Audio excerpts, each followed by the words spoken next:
مساء الخير، كل سنة وانتم طيبين. خلاص رمضان على ابواب.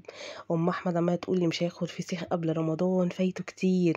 كلمت ام احمد قلت لها يا ام احمد ابعتي لي طلبي على طول. قالت لي عينيا بكره هيكون عندك. بعتت لي احلى فسيخ بصراحه. قالت هتاكلوا فسيخ قبل رمضان جميل. وفعلا يا ام احمد تسلم ايديك يا ام احمد. ويا ريت كلنا ندعي لام احمد ربنا يا رب يتم شفاها على خير يا رب ويخليها لولادها. شوفوا بقى الفسيخ وجماله والنظافة وملفوف ازاي. بصراحة يعني حاجة كده ونظيفة. شوفوا الفسيخ ما شاء الله عامل ازاي، عامل زي الفضة كده. تسلم ايديك يا ام احمد. ما شاء الله الفسيخ مليان لحم، ما شاء الله ما شاء الله. شايفين الجمال، شايفين الحلاوة. شوفوا بقى لما افتح الفسيخ بقى وجماله. ما تنسيش تدعوا لام احمد دعوة حلوة قوي قوي قوي كده زيكم. بحق دخلة رمضان ربنا يا رب يشفيها يا رب ويتم شفاها على خير. تسلم ايدك يا ام احمد، بصراحة احلى فسيخ والله. كل مرة بتبعتيلي احلى مرة، كل مرة احلى من التانية.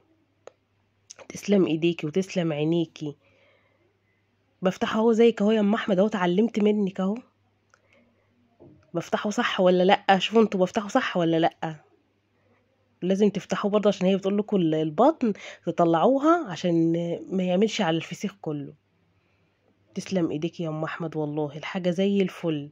وهتاكلوا احلى فسيخ. اللي ملحقش لسه ياكل لسه قدامه اهو فرصه. وان شاء الله برضه تعمل لكم احلى فسيخ برضه على العيد عشان نعرف نعيد بقى.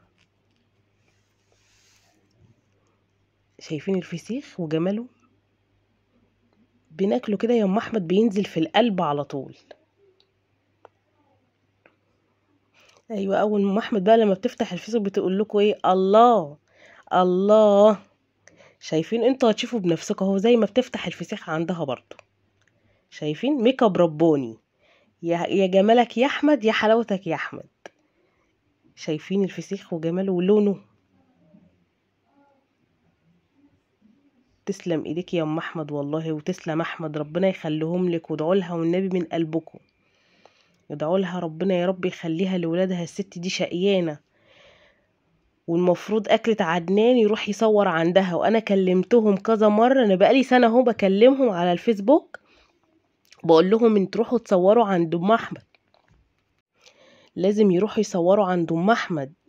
ام احمد تستاهل، ست جدعه واسعارها حلوه وحنينه وبتحب الغلبان ياكل.